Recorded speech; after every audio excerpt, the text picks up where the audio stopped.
Hello everyone, I'm back with another video. So in this video, I'm going to be reading some more video game manga, or manga based on video games. Also, I'm still using my phone to record because I was supposed to buy a charger thing for my camera battery. I mean, I don't even know what my camera even looks like anymore, like as far as recording goes, because I mean, it's mostly just to take pictures, but I don't know. I used to record stuff on it. But anyways, I just forgot about it. And I actually had to buy stuff recently. Like I needed to buy a new charger. Actually, that's a lie. I didn't need to buy a new charger. Sorry, I'm at the outlet mall right now. And I don't know if there's people just like standing there for no reason or if they're waiting for the store to open because this place doesn't open until 9. I'm actually here to play Pokemon Go, and that's what I'm going to do after I'm done recording this. But anyways, so I say all that to say I didn't need a new charger. I didn't even finish my story. I bought a new charger, which I didn't need because it turns out like a paper clip or a staple got stuck in the charging port of my laptop. And I have a MacBook Air, and the charging port thing is like magnetic, so metal can get stuck there. And I guess that's what happened. I don't know. I don't know how that even happened, but I pulled it off, and my charger's fine now. But you know what? It doesn't even matter. So anyways, the manga that I'm going to be reading in this video, okay, one, Kingdom Hearts. I bought this with the charger because I was thinking I wanted to buy something different instead of just continuing to buy volumes of of series that I already started. And I've heard people really like the Kingdom Hearts manga, so I thought it'd be fun to try it out. This book is huge, by the way, and this was only like $10, so this is actually pretty cheap. I don't know if I think this is actually, you read this left to right, which is weird because normally in manga you read right to left, but I guess they changed. I don't know if that's if this is how it is for the other manga. I don't know. I don't understand why this book is as big as it is either. I almost feel like this is like an omnibus, but I have no idea. I don't know. Anyways, I'm probably going to be reading this, even though it's going to take a while. By the way, I don't know when this video is going to go up. I'm recording this, what's today? I think it's June 2nd, so we'll see how far I get or how long it takes me to finish. Anyways, I got Splatoon Volume 2 as well. I'm excited to read this. I forgot this guy's name. I know this is Goggles, but this guy, I don't know. Does he have a name? He has to have a name. Anyways, I wanted to see what happens in this one. I know I said that I'd prefer to read, I think I said I'd rather read the Animal Crossing manga than the Splatoon manga, but I went ahead and got the Splatoon manga anyway. It's like super short, by the way, and if you look at the table of contents, it actually says that there's only like 4 chapters, and then like a bonus story, and then something else. I don't know. I think it's just like character info thing. Anyways, recently I went to Target, actually I say recently, I think this was last week, which is recently, but anyways, they had volume 2 and 3 of the Animal Crossing manga, which I was super happy about,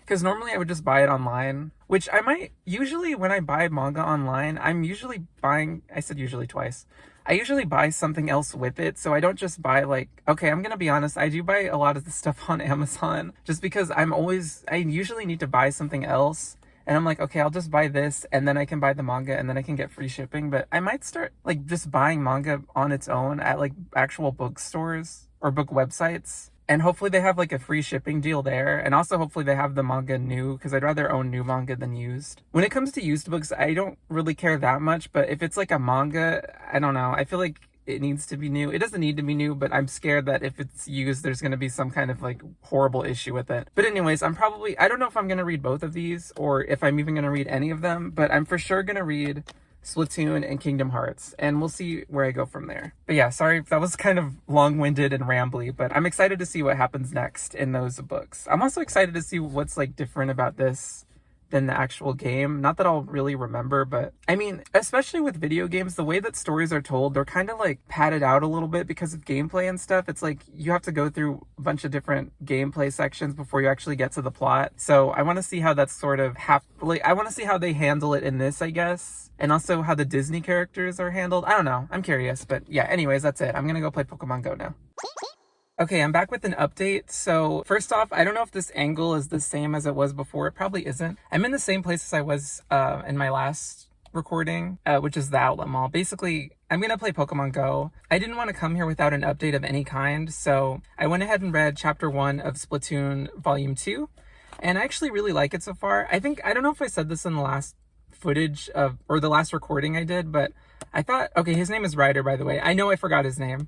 I thought his hair would be pink, but now that I think about it, I think they tell you at the beginning of that book, when they actually face him, or whenever they face an opponent, they tell you what team color they are. So Team Blue, those are our main characters, but then there's Team I guess Team Green with Ryder. I think there's Team Yellow and maybe Team Pink. I don't know. But anyways, I'm pretty sure they say his team color. So I don't know why I thought pink, but I say all that to say, I actually really like this first chapter. It's really funny. I forgot, like, well, I didn't forget, but the Splatoon manga is actually pretty funny, like funnier than I would think it would be. And I was kind of right that Bubble Hat didn't really get any characterization necessarily. Well, any more characterization than she already has, but which is to say her personality is just her being like super optimistic and constantly smiling no matter what. But anyways, basically, they face off against Team Mask in the first chapter. And Team Mask, basically, their whole thing is they don't like when other players are having fun. They want them to be miserable and just upset. So their strategy is to use sub-weapons, like exclusively sub-weapons, instead of actually using their weapons. And I guess in some ways that is kind of frustrating, because if you've played Splatoon, it can be really... Okay, I've played like this before, I'm not gonna lie, where I've just constantly like thrown bombs at people, because it's just a lot of fun. Like, some of the bombs are really fun to use. I really like... Okay, I guess this is kind of a tangent, but I like ink mines, and then I like the auto bombs because I like that they kind of chase people around. And I also like the torpedo things that you throw and they kind of like fly off to the enemy. I love those 3 specifically. But anyways, the enemy, well, Team Blue gets kind of frustrated. Like, normally Goggles is all happy, optimistic, cheery, but even he starts to get a little down. But they're never able to take down Bobble Hat. Well, they beat her, but they never like cause her to lose her smile or anything. But anyways, I actually like that their strategy is to use sub-weapons, because like it can be really frustrating when the enemy is just constantly throwing bombs at you and you're having to constantly move around to avoid, you know, dying. Actually, it's worse. I think, okay, getting killed by a weapon is annoying, but when you die by a bomb, it's like even more annoying, because it's like, okay, at least with the weapon, there's not a whole lot you can do. Yeah, you can try to dodge it, but I mean, at the end of the day, if the enemy gets close enough to you and they manage to get you, like, what are you going to do about it, you know? But with a bomb, it's like, okay, you could be just swimming or running and doing whatever you want, and then all of a sudden you won't notice it, but there will be a bomb there and you're like, oh my gosh, no, and then you just explode and die. Like, you can't get away in time, and it's just, first of all, it's embarrassing and like humiliating.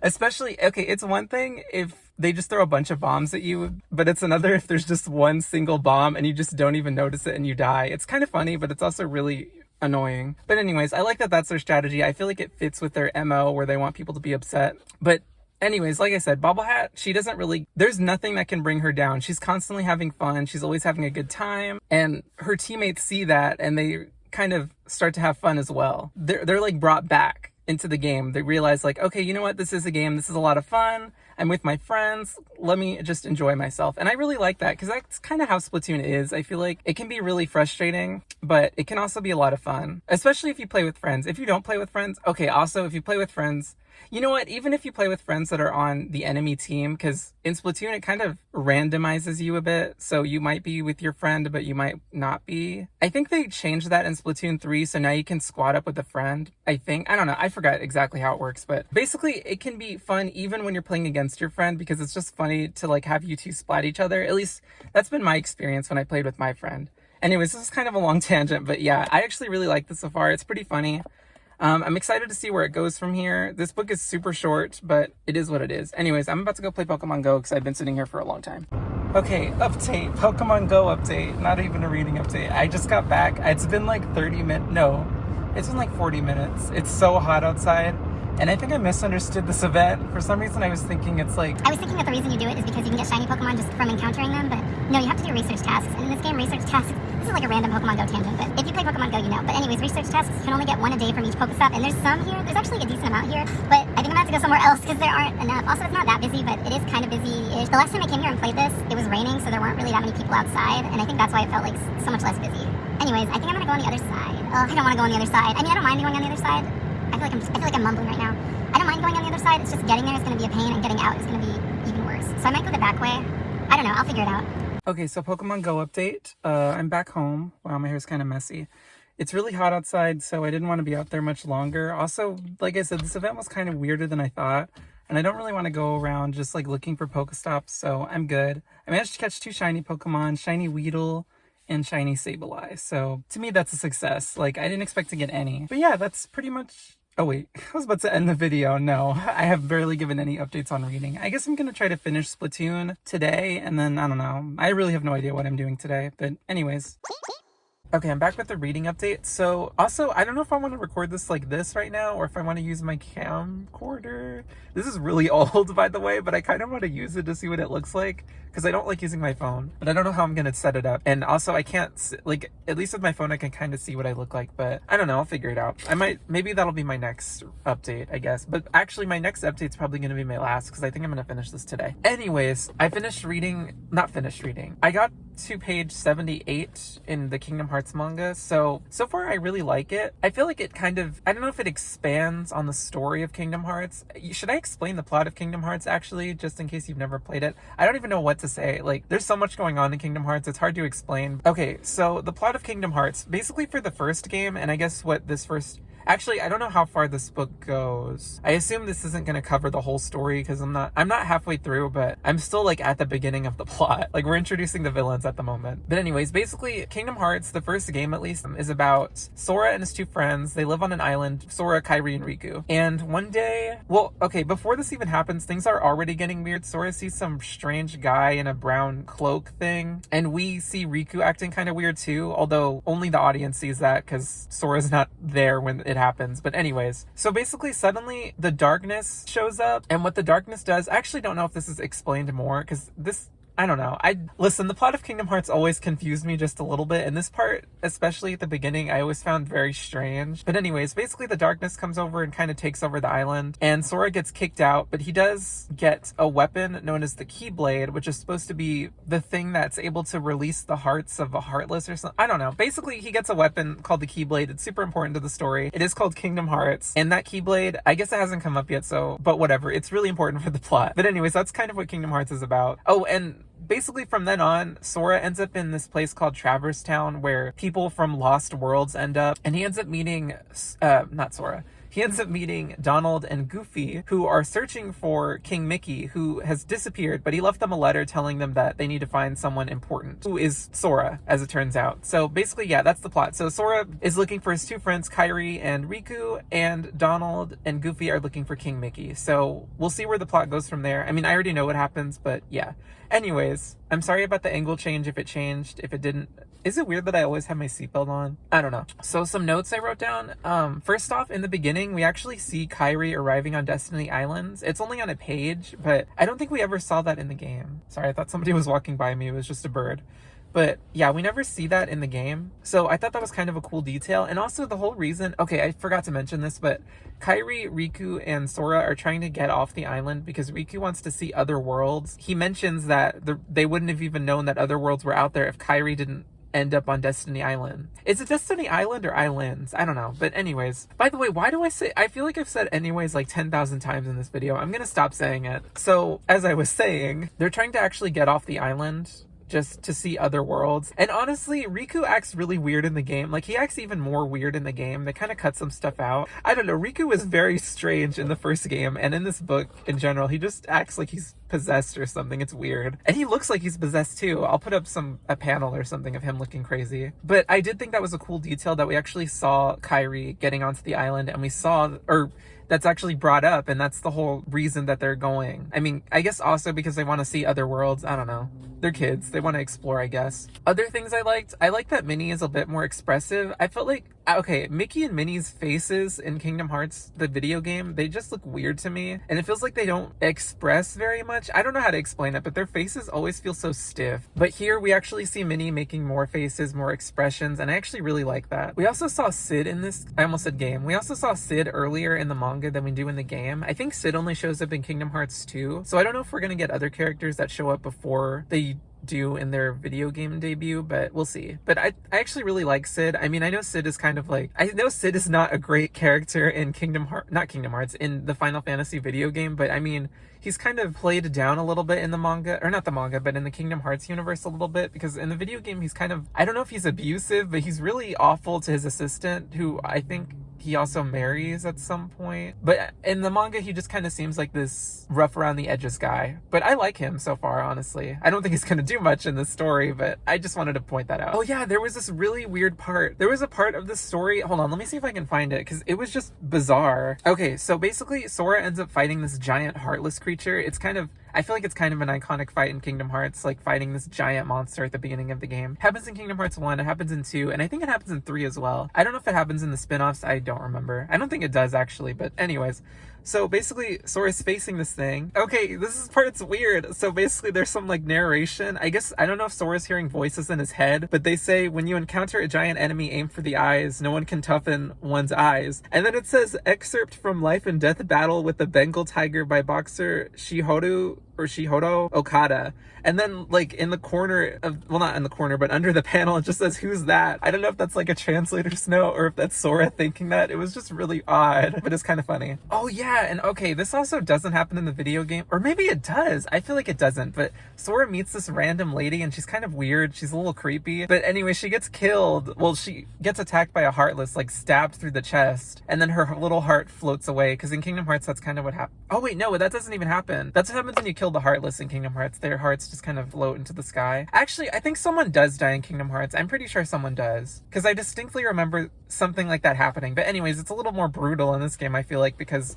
she gets stabbed through the heart by a Heartless, and the Heartless just kind of crushes her heart in its hand. So that was a little bit intense. I mean, it's not like an actual heart, like her organ heart. It's just kind of like this cute, like pink. Well, it's not pink because the pages are in black and white, but in the video game, it's just like the pink little, like, that kind of heart. Other than that, I don't really have much to say. The artwork, okay, I've always been kind of, oh, I was about to go on like 3 separate tangents. Okay, let's just start with the first thing. The artwork is really cute. I really like it so far. I just really like the style of it. I like the Disney characters too, but I think they fit more the Disney style anyway. Like, you can tell that they're Disney characters. With Sora and his friends, they look a little different. I mean, they have the same design, but they just like have their own style, or the author or illustrator, whoever drew them, kind of drew them in their own style, if that makes sense. But Disney characters, like, they more or less just look how you would expect them to look. But anyways, but when it comes to the action scenes in this manga, I have a hard time really telling what's going on. I've always been bad at following action in manga. It just, unless it's really choreographed, I can't tell what the heck is going on. The only time I really can tell what's going on is if it's like multiple panels of fighting, like in Dragon Ball Super, which I've actually like reading the fight scenes in there because I can tell what's happening. But here I'm just a little bit like, okay, well, I'm not really sure what's going on, but I guess Sora's winning or Sora's getting beat up. I don't know.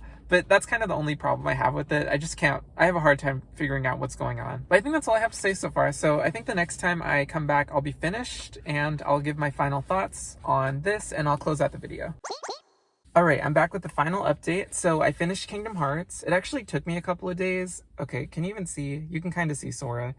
What's this pose, by the way? It's like Sora's rising to heaven or something. But anyways, it took me a couple of days because I got really distracted playing Switch games. Like, specifically this game called Monster Train First Class. You know, I'm not going to go into it right now, but I just got really into that game for like a day. So, okay, so I feel like I explained the plot pretty poorly in the last video, so I'm going to try to do a better job in this one. Oh my gosh, this lighting is so bad.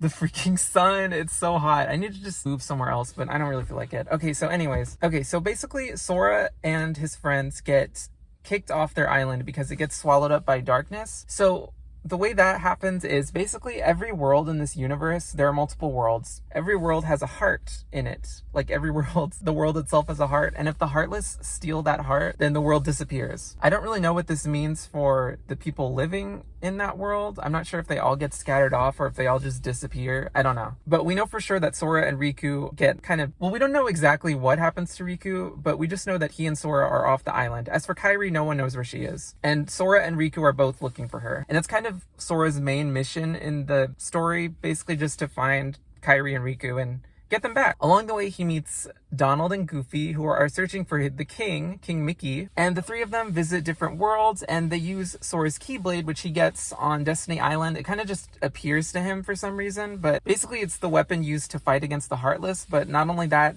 it's also meant to lock all of the world's hearts away, so that way they can't be stolen by the Heartless. So that's kind of what they're doing, just going around saving the world, basically, or saving multiple worlds. But yeah, the story doesn't cover the full game, at least not in this manga. This is only volume 1. I don't know how many volumes there are, but it covers up to Mount Olympus, which that doesn't really mean anything, because I don't think you have to do things in a linear fashion. I think you can go out of order if you want. But anyways, basically Sora goes to Alice in Wonderland, or whatever that world's called, Agrabah, and then he goes to, it ends with him going to the Olympus Coliseum. Oh, and Traverse Town, of course. Okay, so I think he visits those 4. But anyways, it doesn't cover everything. We get a few weird things here and there, like with Riku. It seems like Riku has gone over to the dark side a bit. I have played Kingdom Hearts, so I know how the story plays out. I'm just bad at explaining it. But like I said, this doesn't cover the full story, so I don't know if I'd necessarily recommend reading this if you haven't already played the game, because I feel like, I don't know, I guess, I know that sounds weird, but I feel that way about a lot of video game manga. Like, why would you read it without playing the game?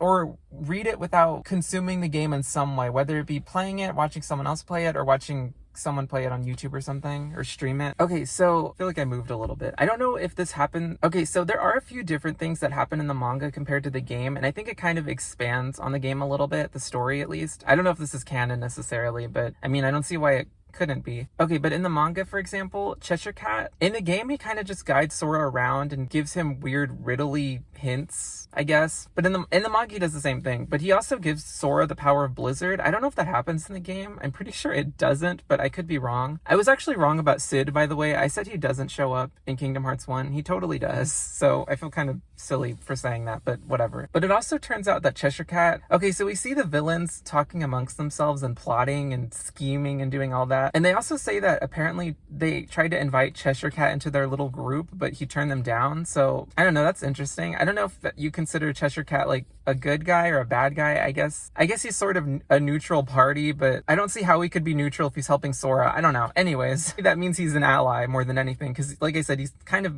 helping Sora. I mean, he gave him the power of Blizzard, at least in the manga. But another cool detail, so in Kingdom Hearts, not only are there Disney characters, but there are also Final Fantasy characters, and I feel like they also have characters from other franchises too, but I'm not 100% sure. But anyways, some of the main Final Fantasy characters we see in this game are Squall, or Leon, Yuffie, and Aerith, and apparently, I guess they're all from the same world, because Sid talks about them and he says that he met them when they were kids. I don't understand how that works, because I mean, in their games, they're all older than kids. Like, they're not kids. I think Yuffie is the youngest, but... Well, Squall's a teenager, I'm pretty sure. Actually, Aerith's like 20 or something. I don't know. Anyways, I just thought that was weird. I don't know how that fits into the lore of their games, or to the canon of their games. But actually, now that I think about it, there are other Final Fantasy characters in the Kingdom Hearts world that don't actually show up in the manga. Okay, I'm sorry, this is just getting rambly a little bit. But you know what? Now that I think about it, I'm gonna go ahead and mention it. So in the game, there are actually 3 Final Fantasy characters that live on the island with Kairi, Riku, and Sora. And it's Selphie from Final Fantasy VIII, Waka from Final Fantasy X, and Tidus, or Tidus, however you want. I say Tidus, from Final Fantasy X. So those 3 are in the game, and they're all kids. But, I mean, they're technically from the Final Fantasy games, but I guess in this universe, they're just in the Kingdom Hearts universe? I don't know, it's weird. I never really thought about that until now, but I'm sure other people have talked about that. That's pretty much all I have to say about Kingdom Hearts. I guess if you haven't read it and you've played the games, I would definitely recommend it. I think it's pretty cool. I think the style is really cute, too. I just love the art, and I just love how the different expressions that they give the characters, because I feel like they do give expressions to the characters in the game, but sometimes the characters in a video game, like, their models look weird to me. Sometimes Sora's face looks odd. I don't know if that's just me. I guess I'll wrap up this video now. So for this video, I read Splatoon Volume 2 and Kingdom Hearts Final Mix Volume 1. Splatoon was super cute. I really liked it. Splatoon was super cute. I really liked it. The plot is okay, I guess. I'm curious to see where it goes from here. I like the characters. I think it's really funny. I'm definitely going to check out Volume 3 and also future volumes, because like I said, this thing has 22 volumes. Okay, but anyways, Kingdom Hearts. I also really liked Kingdom Hearts. I was enjoying it. It was a lot of fun. It was pretty funny. It was cute. I'm definitely going to check out future volumes, but I feel like I don't have much to say about this, honestly. I feel like I need to finish the rest of the volumes before I can have a full opinion on this series, I guess, the manga series at least. But I think it's cool how they add little details that aren't in the game. I don't know if they actually change anything. I mean, I said the whole thing with Cheshire Cat, but I don't know if there are any other details that are changed, or any major things that are changed. Oh, you know what? Actually, I didn't even mention this, but in this manga, Sora fights Cloud and he loses, but I'm pretty sure you have to beat Cloud in the game to progress the plot. So I thought that was interesting. But yeah, that's all I have to say. So I guess next time, I don't know, I need to read something that is unrelated to a video game. So we'll see. I don't know. That's it. Bye.